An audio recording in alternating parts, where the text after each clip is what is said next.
My question is that artificial intelligence is not able to comprehend personality. It ignores the concept of thought. So this is my question. Why artificial intelligence is unable to explain thinking and personality? Artificial intelligence is incapable of explaining thinking and personality. Why? You're asking why? Yes, ma'am. I don't think any program has been written for that. You would have to have some type of program. Computers don't do things on their own. They require a program and a programmer. And I don't think any programmer exists who can write a program to inquire about those things on the machine.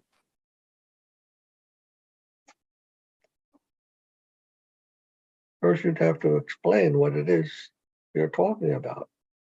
I mean, we hear personality and we understand what it means, but how would you explain that in a code of a computer? What do you mean by that? What is your definition? That would first have to be understood. And what do you mean by thought? In order to ask what they are, we'd have to define them, and then we could see what some program and attempt to answer those things would be needed. But so far, I don't think any programmers exist who can either define or determine how to define those essential concepts.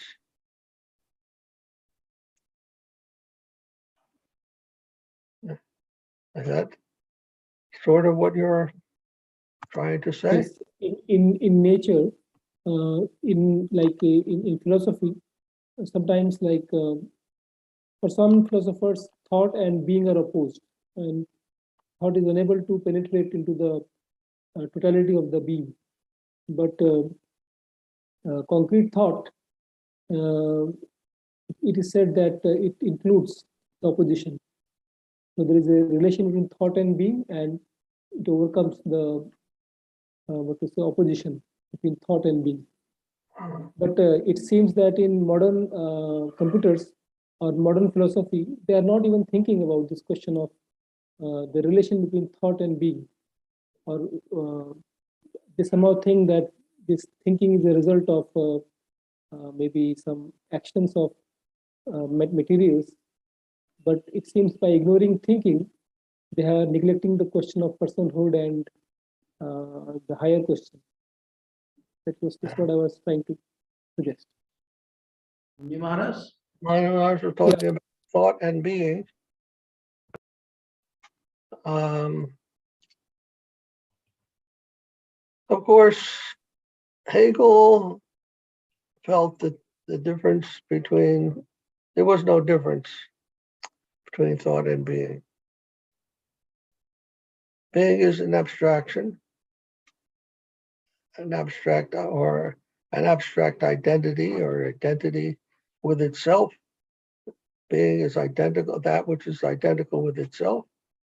And thought is also that which is identical with itself. Therefore, thought and being are basically the same logical idea. So he felt there was no difference, fundamental difference between thought and being. Now, this is the problem with computers. If they operate on the basis of the principle of the excluded middle, you know what that means, huh?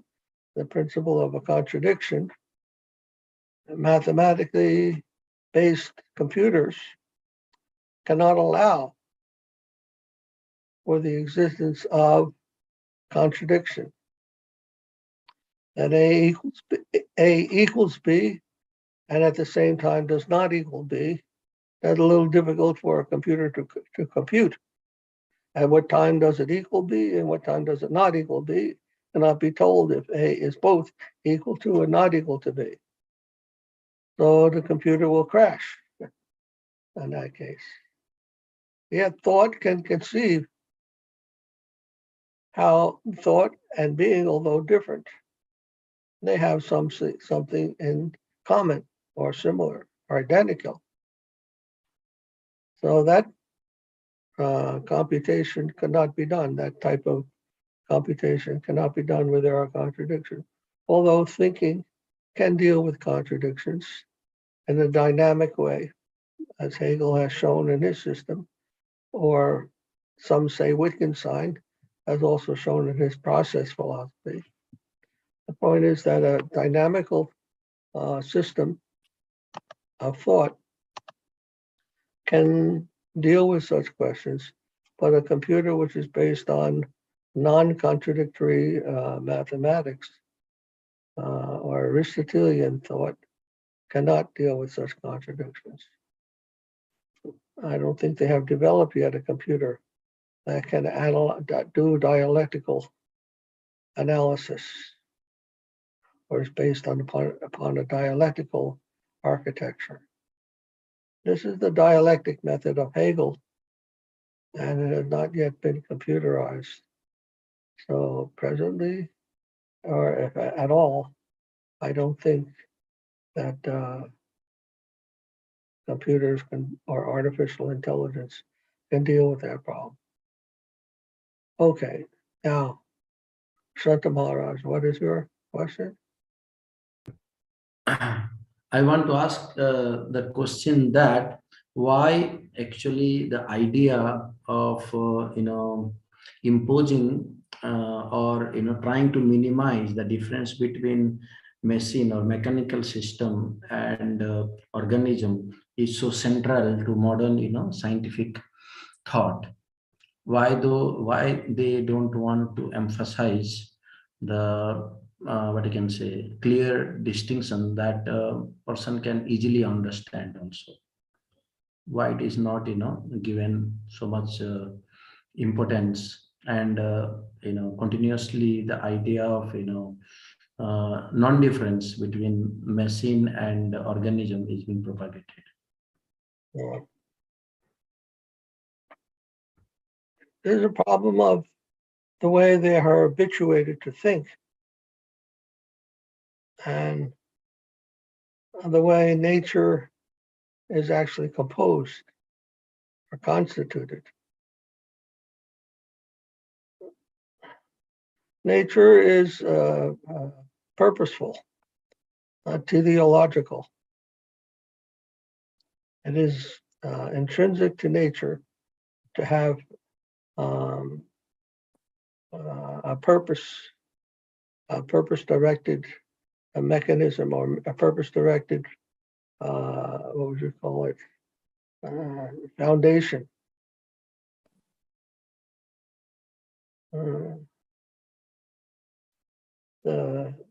In nature, a thing appears first of all as a seed or an undeveloped beginning, and then gradually develops over time. This does not mean evolution. Development and evolution are two different things, the way I'm trying to use these words. A seed develops into a mature stage by the process of what we call growth. It doesn't evolve from an undeveloped stage to a more developed stage. Evolution is a different process. We mean by evolution, as defined by Darwin, a different process, in which something somehow comes to be through random processes, something else. But development means that a thing comes to be itself fully or matured through a certain process that's intrinsic to the original seed or beginning stage.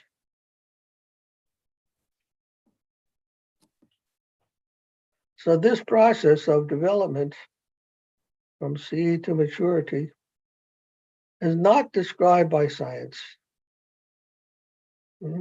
Science does not know the intricate steps in going from the unmanifest to the manifest stage of a thing. Embryological studies are there,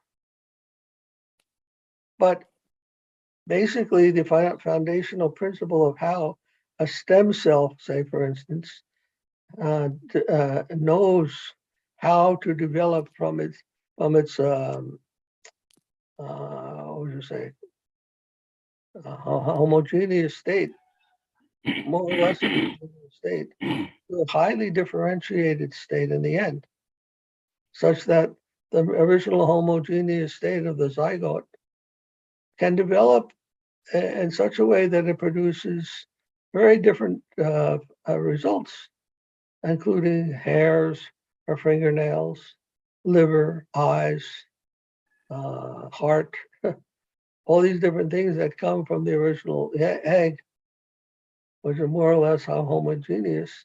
How it differentiates into all these different organs is not known by science. They cannot understand that process.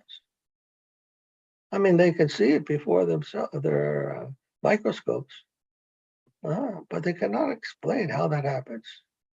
There is no explanation. So some will give some superficial statements like orientation or whatever they may come up with. However, the process is not fully understood. Yet that is going nature constantly. May I add a comment?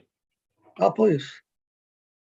Yes, my apologies. The file is uploading now to Google Drive and should be there in 20 minutes or so, and I hope you'll be able to schedule it for later. I did want to say that the points you're making are most germane and are central to my thinking. You have often said with memorable directness that science cannot make a blade of grass. And of course, you will know that I look at it slightly differently. Science cannot even fully conceive of a single cell within a blade of grass. Within the single cell, you will find plastids, chloroplasts, which are able to fix atmospheric nitrogen.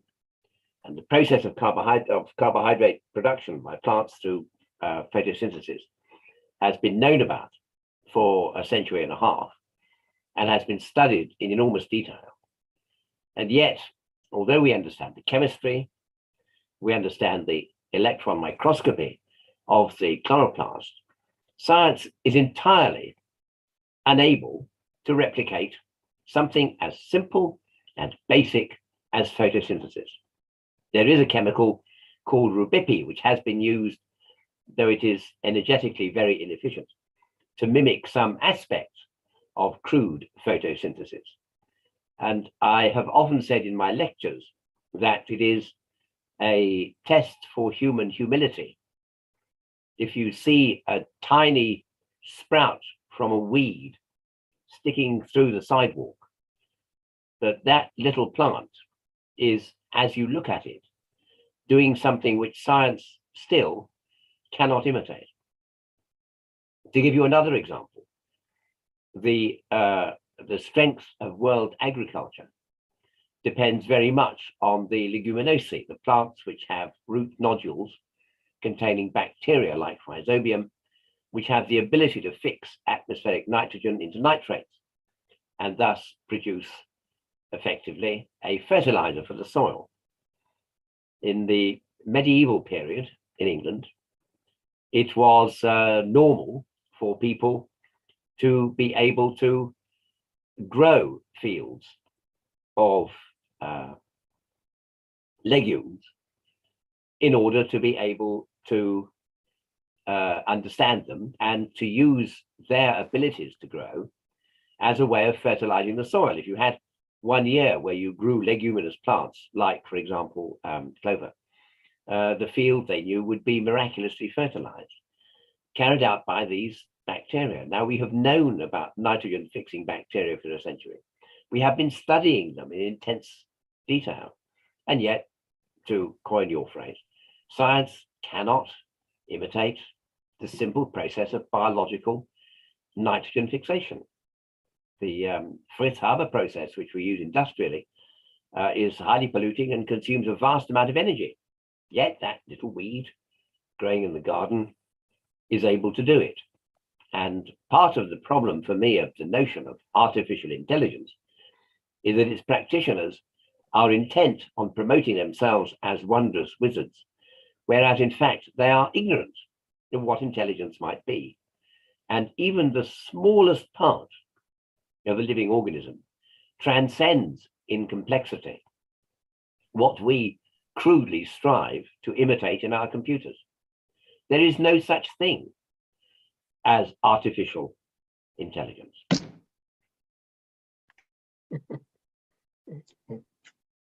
After you respond, I have a comment to read from Haryananda.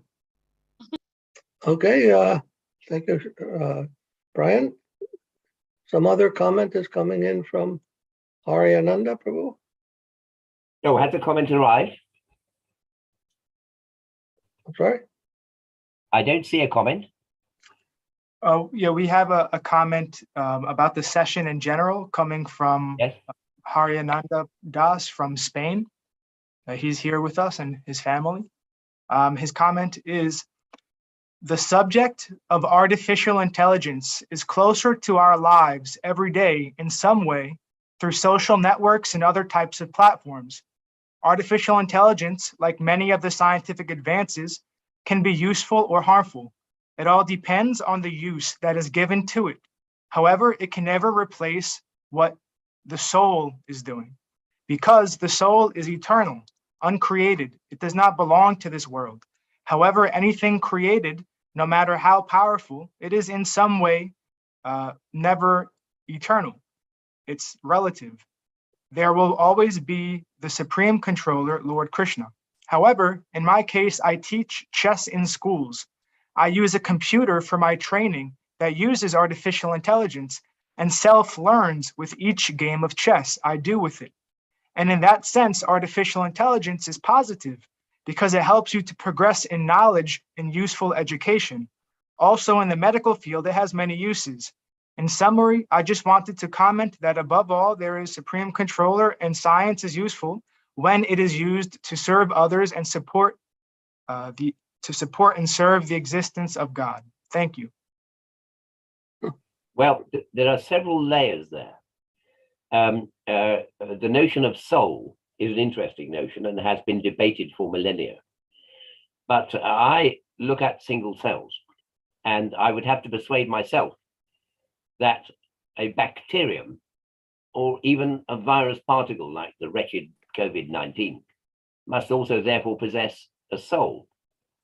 To me, that is an open question. It is not one that somebody as lowly and in a humble position, such as the one that I occupy in life, could ever address. However, soul is not a crucial part of what it is that I say. Your chess software is a digital automated system which learns and therefore can play chess against you and improve as time goes by. That is not intelligence. If the software was intelligent, it would help you find your car keys. It would sort out the problem with your recalcitrant daughter who has locked herself in a bedroom and won't come out. It would show you how to fix the leak in your roof. It would advise you on what to do with your drooping plants in the garden. That's what intelligence does. All your software is doing is automating the process of playing chess. And we are currently swamped by allegations that artificial intelligence is going to make us irrelevant as time goes by. It is utter nonsense. It is hubris of the most ridiculous kind. Artificial intelligent mechanisms are simple cybernetic mechanisms. They are automated digital control systems. They are machine learning systems, but that's not intelligence. You could sit down to learn all the atomic elements, their atomic weights, their electron configurations, and you could spout that out to me while I checked it online, and I would find that everything you'd learned was fine. That doesn't mean that you're intelligent. It means you have an eidetic memory. I can give you an example of the absurd notion of intelligence. A great friend of mine was Victor Serebriakov, who was the international chairman of Mensa. And he was widely lauded as one of the most intelligent people in the world. And one day his wife said to him, "You had a problem with your car. Since you have the morning free, why don't you go and get the car fixed?" So Victor said, good idea. He drove down to the local garage, and he arrived and said, "Can you fix a small problem on my car?" And they said, "Well, not at the moment. No, our bays are all full." And he said, "But you have a sign here that says small problems fixed while you wait." And the chap said, "Well, it'll be 20 minutes. Is there nothing you can do for 20 minutes? And he said, "Oh, that's fine." So he thought to himself, the car needs to be washed. So he drove over to the car wash, which is one of those car washes that draws your car through on a sort of bicycle chain conveyor belt. And the brushes began to whirl, and the hot water and the wax began to spray.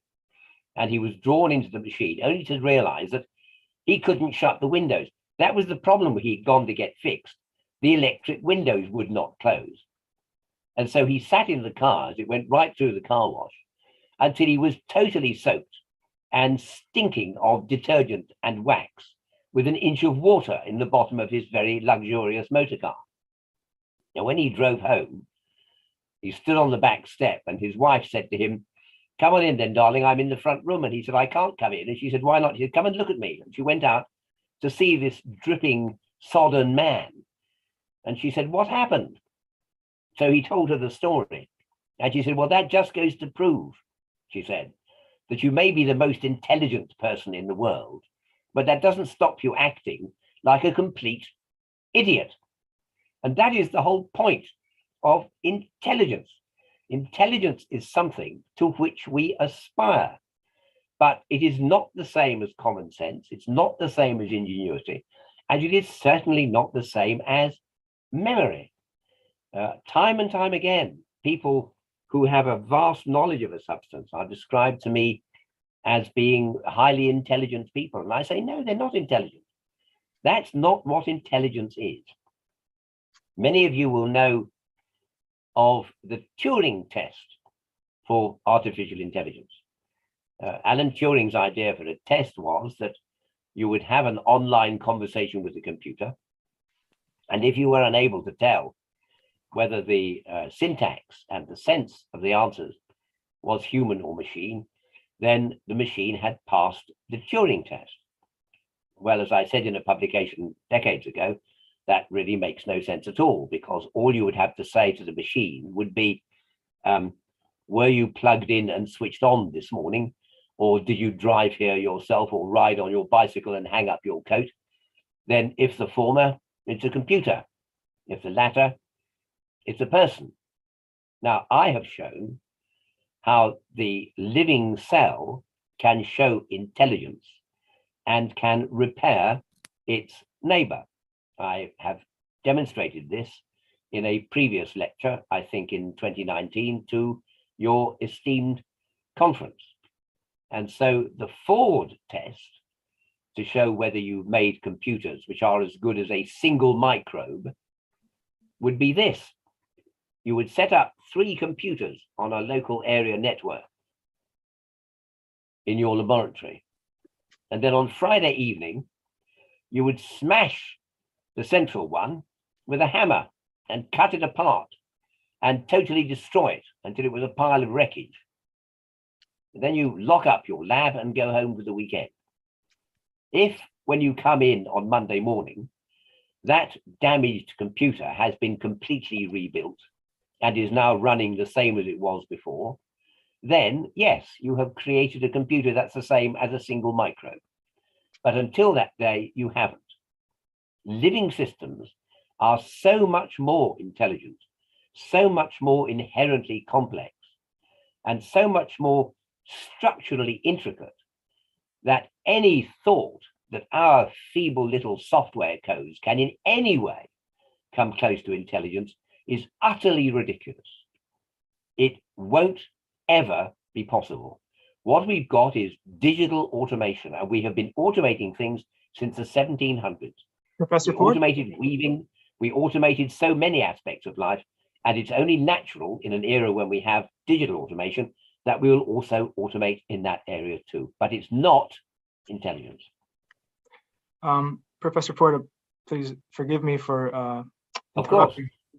We have about 3 questions, and then we'd also like to play the video before the end of the session. We have 15 minutes left in this session, so I think it'll be enough time to do those things. Well, there is another 5 minutes for the tape to upload to Google Drive. Okay, so maybe I can read the next question then, if that's okay Yes, with you. please. So now I'm not sure who asked this question because not everybody has changed their name to a correct name in the audience, but I'll read the question, and if the person who asks would like to step forward, please do so. They say, Dandavad, my question is, AI is futuristic. It imitates human cognition, prevents natural disasters. We are able to study climate changes. It's used in commercial sides as well as technological side as well. Are they not used for constructive purpose? Talking about artificial intelligence. How does Sripad Puri Maharaj look at it?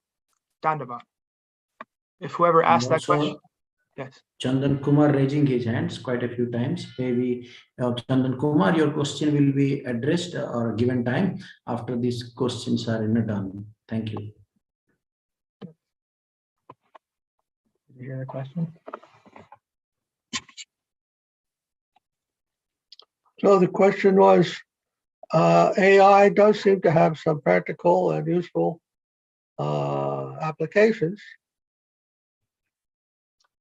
I agree, that is, of course, weather predictions for hurricanes and other climatic, extreme climatic conditions do exist, and they're very useful for warning people about oncoming natural disasters. Of course, not in all cases. Something like a forest fire getting out of control is not predictable by a computer, and that has to be dealt with in a very spontaneous way, as we have seen out in America and also in Australia. Many wildfires, and also in Europe, wildfires have gotten out of control, and people have been surprised and killed by these things. So somehow computers do have limited capacity in that regard, and why not take the use of them for such things? But we should also, the point I think we're making is that we should understand the limitations as well. Like I said, a lot of hype, what I call hype, hypothetical or other unreasonable type of expectations, as Dr. Ford has been pointing out, has been propagated about artificial intelligence, and that should be seen in a more balanced perspective. So computers have definitely changed all of our lives. It's because of computers that we're able to have this virtual conference. So we're not condemning computers in any way. We're just trying to see how we can properly utilize them with a proper feeling for what they can and what they cannot do also, and that will help us to cultivate. I think we have to cultivate a broader range of thought and feelings about our present technological conveniences, and not neglect the other sides of our own human intelligence that are necessary to develop as well as purely focusing upon technological progress or technological gadgets, as they say. People get lost in these things. We can see many people walking down the street with their cell phones and crossing into traffic or walking into telephone poles or other people. They're so absorbed in their cell phones. That's not the kind of society and the type of consciousness that is useful for anyone. So the point is to try to take a broader perspective on these things. Don't get so absorbed in the mere technological wizardry and forget about the more important human factors, human dimension. That is what we are basically constituted from, and how to develop that side of ourselves as well.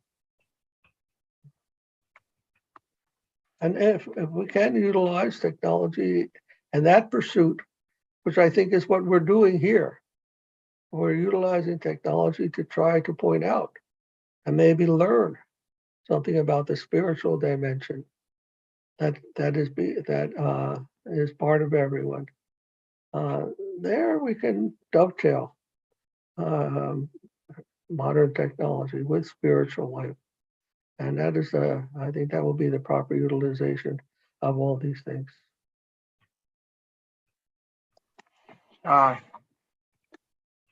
Thank you very much to Dandavad, thank you. Madhava Puri Maharaj. May I add a word? Please. Incidentally, the file is uploaded, so I shall go offline in just a moment and add your email address, then you shall be able to access it. I just wanted to say that it is true, of course, that these high-tech systems can help to predict weather and all manner of other things, but they also cause problems. There have been incidents of American naval ships colliding because they were controlled by so-called AI systems that in fact caused them to collide with each other with the loss of life. We've had problems with algorithms in trying to assess pupils' performance in British schools.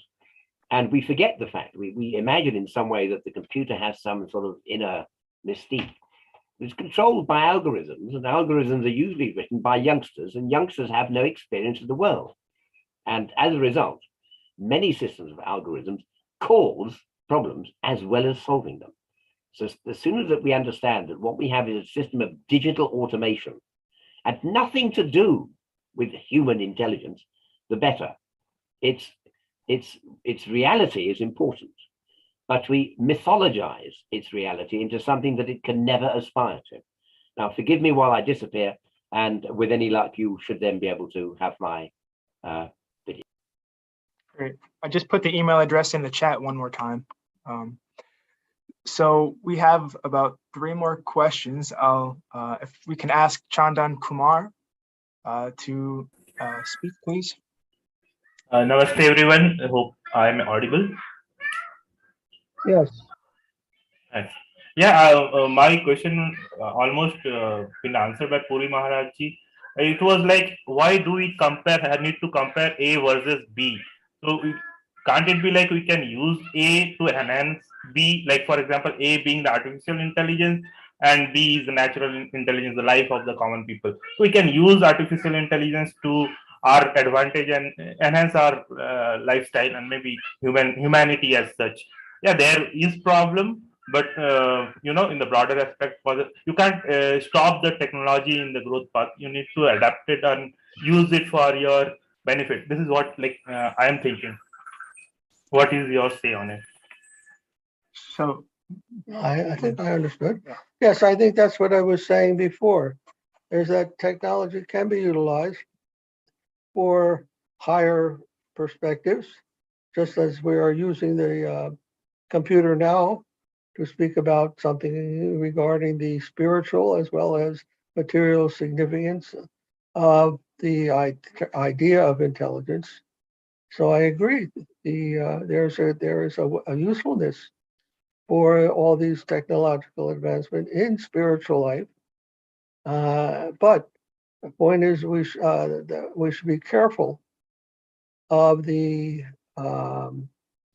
focus, that we don't lose focus on the human capacities, the human faculties that we have, and how to develop them, and not just get lost in the technological world of ideas, and try to develop our own personal and spiritual values as well. And if they can be, and if one can be used in the service of the other, then if technology can be used in the service of the spiritual cultivation of human nature, I think that is well and good. And we can see, like I said, from this very conference, how that can be utilized in such a way. Thank you very much.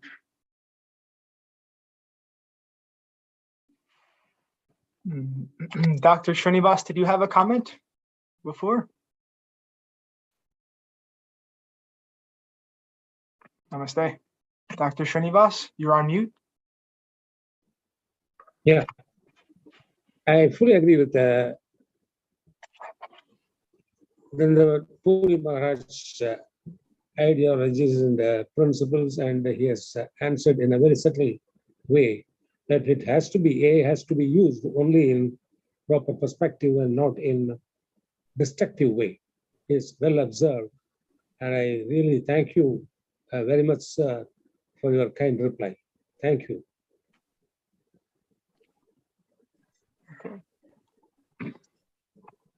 So the next two questions that we have are both directed toward Professor Brian Ford. I'm not sure if he's accessible or available right now.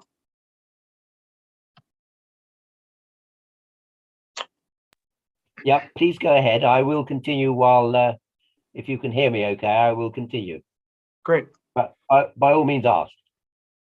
So the first question is, Professor Brian Ford, what is your observation on space technology, landing on Mars, exercising for cyber war, etc.?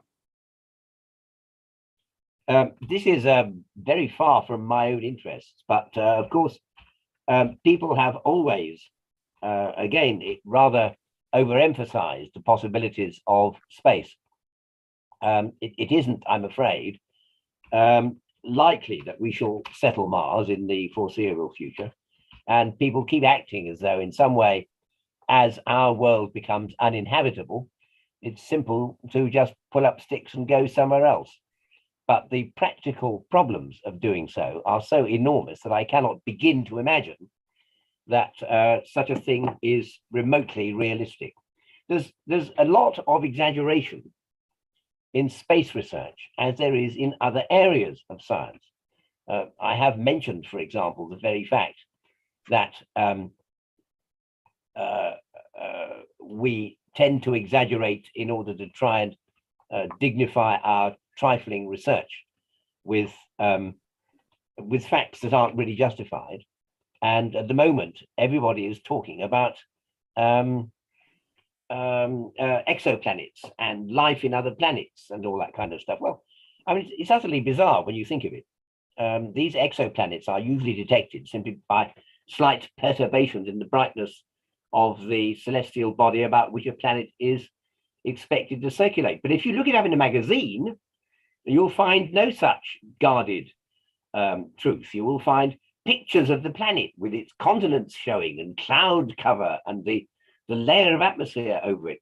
Although the whole thing is a pure exercise in imagination. We really do not have half the understanding that we'd like to think that we do. And I think that an awful lot of space research is grossly exaggerated. It's terribly exciting, but I can't for the life of me see the point of sending somebody, let us say, to Mars. The way to explore Mars is to send remote controlled vehicles, which of course a large number of have already been sent. So to be quite honest, I think that if you want an application for digital technology, digital automation, then space research is a superb way to go. But the distances are so incalculable, and the sense of optimism is so overplaced that I'm afraid, to me, it makes absolutely no sense at all. I'm sorry. Thank you, Dr. Ford. If there's any, Can I just ask one more, question to Professor Brian? Sir, you said that it is over-exaggerated by the scientists and the photos are all imaginary. But I shut up to understand that having spent so many millions and trillions of dollars, do you really think that things like that would go on and then try to cheat the people? Otherwise is something rather I am unable to understand, sir. Please explain. Sorry. Thank you. No, I must say, my dear colleague, as soon as you speak of the trillions of dollars spent, this, of course, is an area that perplexes me as much as it does everyone else in this conference. That is the fact that nations like North Korea, which have very little by way of natural resources, Russia, which has masses of natural resources, and the United States, which is the biggest debtor nation in the world, they all managed to find trillions of dollars to spend on military research. Most of the research on rocketry was, of course, based on military research. When the first American astronaut, Alan Shepard, was sent into space on the so-called Redstone rocket. No, it wasn't a Redstone rocket. It was a V2 from World War II, a souped-up V2 sent up by the Nazi rocketeers, von Braun and his colleagues. Military research has always underpinned all this stuff. The amount of money that is wasted on military research is, to my mind, in a world which is struggling to find resources to run itself, utterly immoral. And what makes it even more bizarre is that all those military authorities will tell you, for all of their banks of missiles, that none of them would ever dare to use them, because you would so destroy the country that you were hoping to occupy that there would be nothing left to occupy. And indeed, all the radiation hazard would probably poison your own country as much as theirs. So they all agree that none of these weapons will ever be used, and yet trillions are spent on creating weapons that have no purpose. And I must admit, this is not really a subject for this meeting, and this is my personal view, though I cannot doubt I'm the only person in this conference who feels the same. It is absolutely absurd that we waste so much money when the money could do so much good if properly applied. thank you, Dr. Srinivas, for your question, and thank you, Professor Ford, for your follow-up answer. Before we go on to the last question for the session, I was wondering if you had a chance to email the video over yet. I haven't received anything. I did, but looking at the site, it says the file is now being processed. Please wait. So I'm also going to send it to you by WeTransfer, and that is uploading as we speak. Okay, great. If it's possible to reschedule it for later in the meeting, and I can only apologize. I have no idea why the technology has let us down. Normally, it's so reliable. What we need clearly is a little artificial intelligence in the system, and then it might work.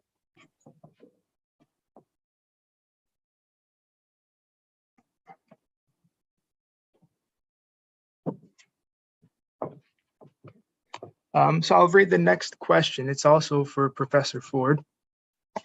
This is from Devahuti Devidasi.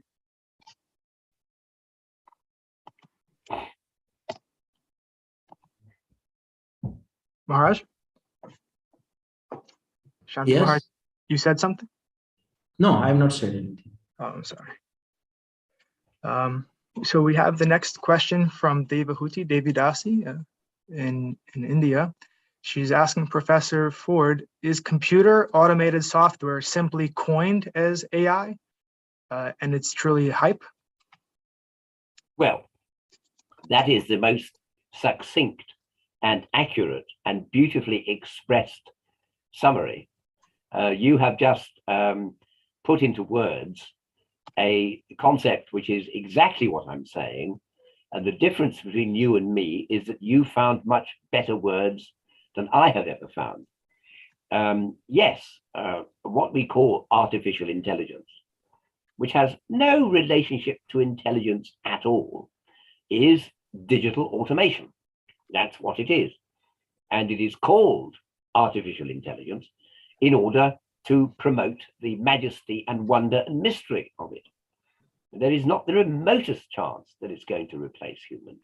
It is, of course, going to replace jobs, but then in our homes, we have an electric iron, we have a washing machine for the clothes. Many people have a dishwasher for the crockery and cutlery. We don't do that anymore. And I have been many times to places in India where I see craftsmen carrying out painstaking operations, weaving wonderful tapestries, or creating copperware by sitting painstakingly tapping away with the hammer. And such a thing can be done in the West in a fraction of a second by a machine. For centuries, in fact, ever since society began, we have been trying to find ways in which we can avoid human effort and avoid human labor in order to apply machines. And when we had electricity, that's what happened. Now we have digital software, we have digital devices, so we can apply those. It is simply a logical continuation of what has been happening for centuries. The first protests against the automation of manufacture and the loss of personal laboring jobs dates back to the 1700s in Britain. Britain, after all, was the world's first ever industrial nation. We created the industrial world with the invention of the steam engine. And the fact that steam engines were able to power machines that could do the work previously done by working men was massively unpopular. And exactly the same things were said then as were being said now. If you look back at Charlie Chaplin's film from the 1920s, what was it called? The film about the city. I can't recall the title. But there you had a satire of huge machines replacing people. I think that film was made in, I don't know, 1923 or something of the sort. So there is nothing new about it. I heard a chap the other day, in fact, Professor Russell has been giving the BBC Rees lectures on artificial intelligence. And he just said that the time will come when all our jobs will be done by machines. And he mentioned a machine to paint windows on houses. And I said to my wife, well, I was painting the window on a house last autumn, and I found a little weed growing, which needs to be transplanted. I found a little bit of damaged cement that I need to touch up. I found a butterfly chrysalis, which I need carefully to avoid, and a little spider's nest, which I had to remove before I could paint. A machine isn't going to know what those are or do anything of that sort. Besides which, a house painting machine, how much would it cost? I don't know, hundreds of thousands of dollars anyway, and you would have to install it and plug it in and set it up and program it before it's painted. I can ask Al to come from over the road, and for a few rupees, he'll come and he'll paint my windows with no trouble at all. The whole notion that everything has got to be automated is bizarre. And in fact, the way in which you posed your question also presents the answer. Yes, we call computerized automation artificial intelligence, and it is done through pure hype. If you said to somebody, I'm writing programs for computer automation, it doesn't sound very exciting. But when you say, I work with artificial intelligence, then suddenly people think, well, I can never understand what this complicated chap is doing. And people leave you alone and also give you large amounts of money for your research. But yes, it is just hype. And it is simply the continuation of automating industry, which we have been doing for hundreds and hundreds of years.